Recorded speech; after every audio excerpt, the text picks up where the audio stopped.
جو تقریب حضور سے صحابہ سے ثابت ہے ضرور کرو ضرور کرو ضرور کرو. عضوا علیہا بالنواجذ، اپنے دانتوں سے پکڑ لو اس کو. اور جو تقریب ثابت نہیں حضور سے اور صحابہ سے، یقیناً یہ کہیں باہر سے آئی ہے. یا تو ہمارا خاندانی پس منظر جو ہے، اکثر تو ہندوؤں سے مسلمان ہوئے، وہ سادات ہوں، صدیقی ہوں، فاروقی ہوں، عثمانی ہوں، وہی ہیں جو باہر سے آئے تھے. باقی تو اکثریت یہیں سے، وہ اپنا ہندوانہ پس منظر لے کر آئے. تو جس کا ثبوت صحابہ کے دور میں نہیں، وہ یقیناً باہر سے آئی ہوئی چیز ہے. اس میں پھر سادگی نہیں، اس میں کمی نہیں، جڑ سے کاٹو اس کو. اس بنیاد پر ہم نے 5 فیصلے کیے، ذرا سن لیجئے آپ بھی، اگر آپ کوئی سوشل ورک کرنا چاہیں اس کو عام کریں. نمبر 1، نکاح مسجد میں. حدیث موجود ہے، ترمذی شریف کی روایت، اعلنوا ھذا النکاح واجعلوہ فی المساجد. نکاح کا اعلان عام کیا کرو، مسجدوں میں منعقد کیا کرو. میں حیران ہوتا ہوں کیوں نہیں علماء کرام نے اس کی طرف توجہ دلائی. حدیث ہے. ہاں میں مانتا ہوں ان کا کہنا یہ ہے کہ یہ یہاں جو امر ہے کہ مسجد میں منعقد کرو، یہ امر وجوب کے لیے نہیں ہے، استحباب کے لیے. مستحب ہے یہ کہ مسجد میں. تو بھائی مستحب کیوں چھوڑ رہے ہو تم؟ وہ اس لیے چھوڑنا پڑتا ہے، مولوی بیچارے کی حیثیت ہے ہی نہیں معاشرے میں کہ وہ کہے جناب یہاں آئیے میرے پاس، میں نہیں آؤں گا آپ کے گھر نکاح پڑھانے کے لیے. وہ اپنا رجسٹر بغل میں دبائے بیٹھا سوکھتا رہتا ہے. وہ تو آنی تھی بارات عصر کے وقت، مغرب بھی جا رہی ہے، آئی نہیں، وہ بیٹھا قریب. پہلے 20-30 روپے ملتے تھے، اب 200 300 400 ملتے ہیں. اور کیا ہے؟ میں نے انہیں یاد دلایا، دیکھو شرم کرو. عیسائیوں نے آج تک اپنے چرچ کی اور اپنے پادری کی عزت یہ رکھی ہے کہ شہزادے اور شہزادی کی شادی ہوگی وہ بھی پادری چرچ میں آئیں گے.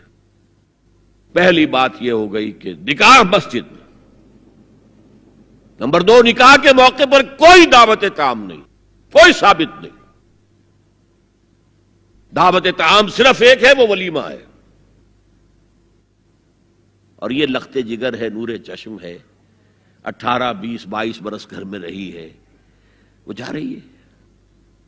خوشی نہیں ہے وہاں، صرف یہ ہوتا ہے اے سائی آف ریلیف کہ ایک ذمہ داری کا بوجھ تھا، اللہ نے آج پورا کرا دیا، اتروا دیا بوجھ. پھر بھی اندیشہ ہوتا ہے، پتہ نہیں مزاج ملے نہ ملے، نئے ماحول میں جا رہی ہے، وہاں جا کر ایڈجسٹ ہو یا نہ ہو، اندیشے پھر بھی ہوتے ہیں ذہن کے اندر. تو ان سے مرغ پلاؤ کھانا اور متنجن کھانا کوئی معقول بات نہیں ہے.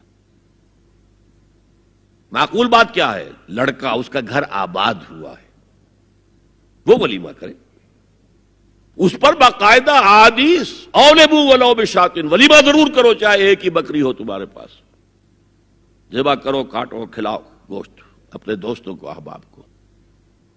یہاں تک کہا کہ بئس طعام الولیمہ، برا کھانا ہے ولیمے کا کہ اس میں غریبوں کو نہیں بلایا جاتا.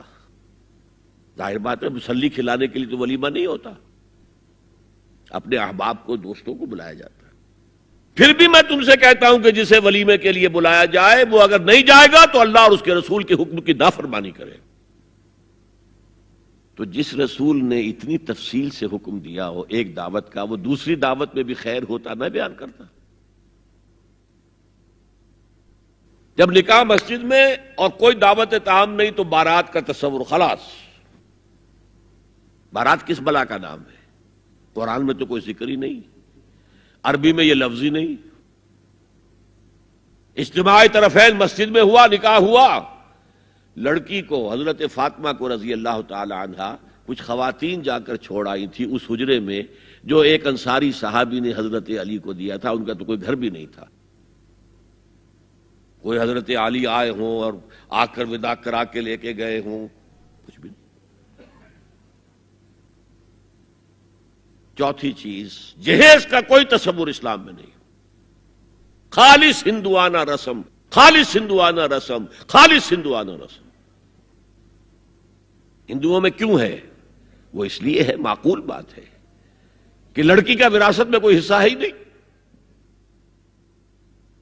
وہ تو جب گھر سے نکل رہی ہے کچھ دے دلا کے رخصت کر دو. دان دہیج یہ خیرات ہے، لڑکی کا حق کوئی نہیں ہے گھر پر.